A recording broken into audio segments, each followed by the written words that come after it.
In the name of God, the compassionate, the merciful, President Ilham Aliyev, a practitioner of the new foreign policy, Dr. Ismail Saragildun, my mentor, Excellencies, colleagues, honorable guests, thank you for inviting me to this distinguished platform, the 7th Global Baku Forum. Today we are here to discuss a new foreign policy capable of meeting the demands of the present and the future. Uncertainty is the defining theme of our world today. Buffeted by destructive and disruptive changes, defining news headlines, the international order created in the mid-20th century is not responding to the challenges and opportunities demanding a world order, with rules managing interdependence at the global, international, regional, and state levels. The challenge of foreign policy is whether either of its terms is appropriate to the current context. Is it foreign relations or forging and managing of partnerships that require focus? And is it stories and perceptions of decision makers regarding levels and types of order and disorder that constitute policy or principled pragmatism applied to establishing the required cooperation and coordination to balance order, freedom, and peace? As policy has been largely reactive at the global level to a fast-changing context, the scale, scope, and simultaneity of uncertainty has become the defining challenge of our generation of statesmen and women. A stagnation at the institutions and organizations, and atavism from the dominant mental models of the mid-20th century have become constraints that require the imagination and effort to overcome the past and own the present is required. Organized in distinctive silos, security, trade, development, environment, with distinctive rules and stakeholders, focus on owning, leading, and managing the task of agreeing to and fashioning a global order answering to the third decade of the 21st century is not at the center of our focused attention. The scale, scope, and simultaneity of our problems, ranging from environmental change to the fourth industrial revolution and the fifth wave of political violence in the form of transnational terrorism and criminal organizations, repeatedly pose the question of global order and search for creative solutions to the problem of order at each level: global, international, regional, and national. There is clear dissatisfaction with the agreed rules of the game established post-World War II, and a tangible departure from those agreed upon rules as manifested by aggression and state sponsorship of terrorism. But there is yet to be an agreement on an acceptable, wholesome alternative. Thus, we have fallen back on the monsters bred by fear, isolation, and misunderstanding, a lazy, instantaneous, and dangerous approach. Simply put, the definition of the 21st century is at stake. We must redefine foreign policy. What is the alternative to the siloed approach? The counteroffer of a problem is an opportunity. The challenge is to see opportunities and use foreign policy as a tool to create cooperative advantages, as we have just heard from President Aliyev. The level of cooperation and coordination required to manage the process of interdependence creatively rather than reactively is our task of the moment. The post-World War II era offers a lesson. As former Secretary of State Dean Acheson wrote in his 1969 account, presented the creation, and I quote, "The task began to appear as just a bit less formidable than that described in the first chapter of Genesis, to create a world out of chaos, a free have, out of the same material without blowing the whole to pieces. Today, there's another opportunity to create, and we are here present at and responsible for materializing the opportunity of new creation. Being president of a state that has multiple priorities, which requires simultaneous attention at all levels, I've drawn many times from a concept taught in the business world, the concept of interdependence.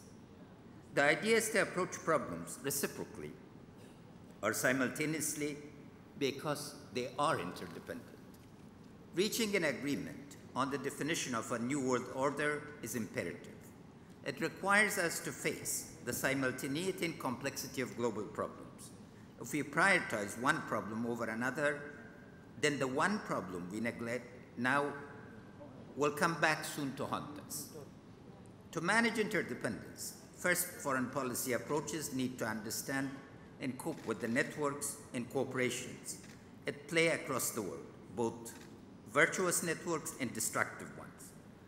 Second, the fourth industrial revolution needs active management, as it is of human making, but not of human design.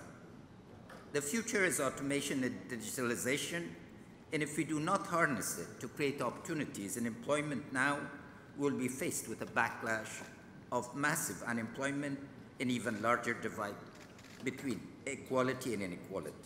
Such a backlash would have an adverse effect on global security. Third, foreign policy approaches will have to focus on cooperation rather than confrontation. There isn't a problem from security to migration and trade that does not require coordination among and between states and societies. The critical task is to make the foreign familiar. Moving from foreign policy to partner policy is a different conceptual journey that needs to be undertaken by today's statesmen and women.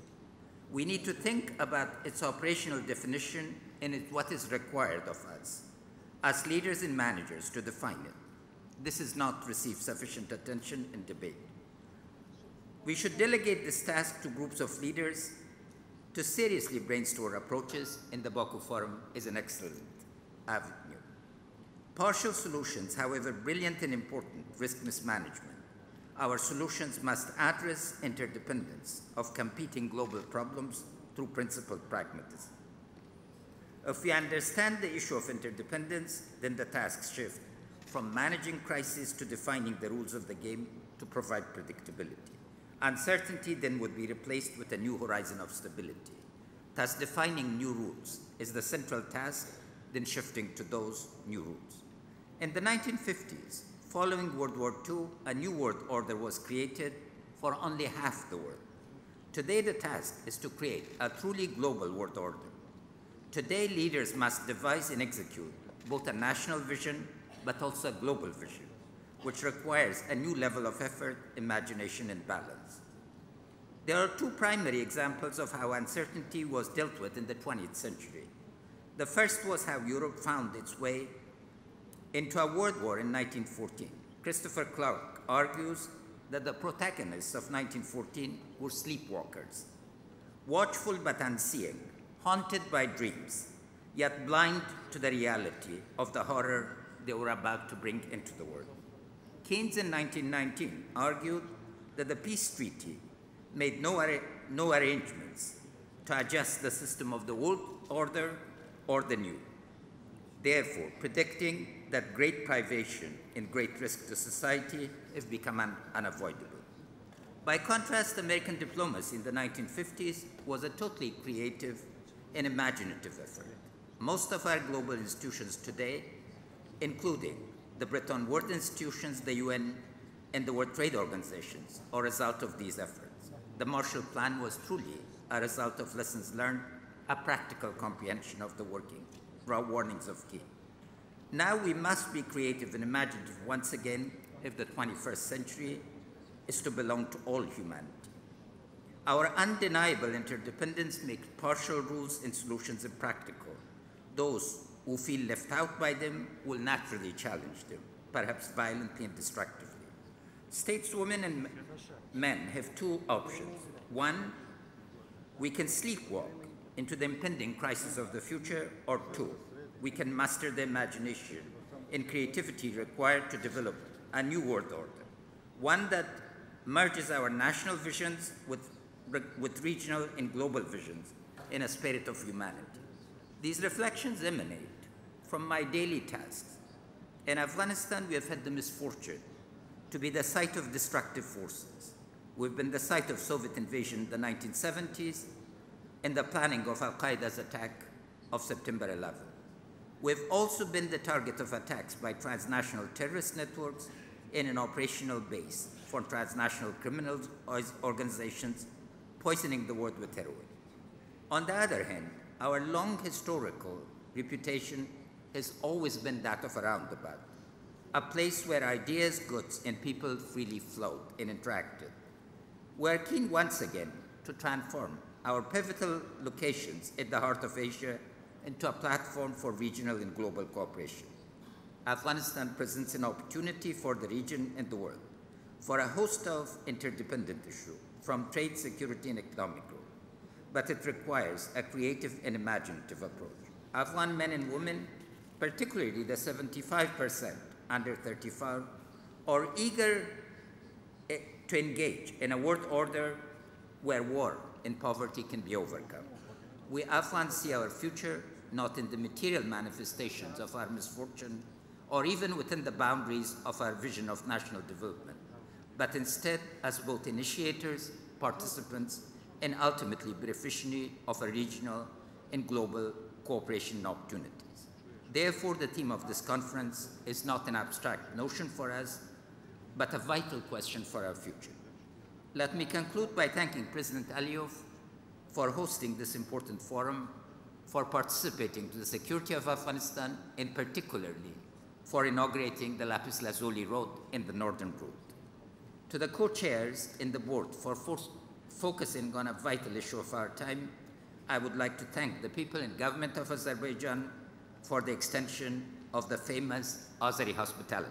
Thank you.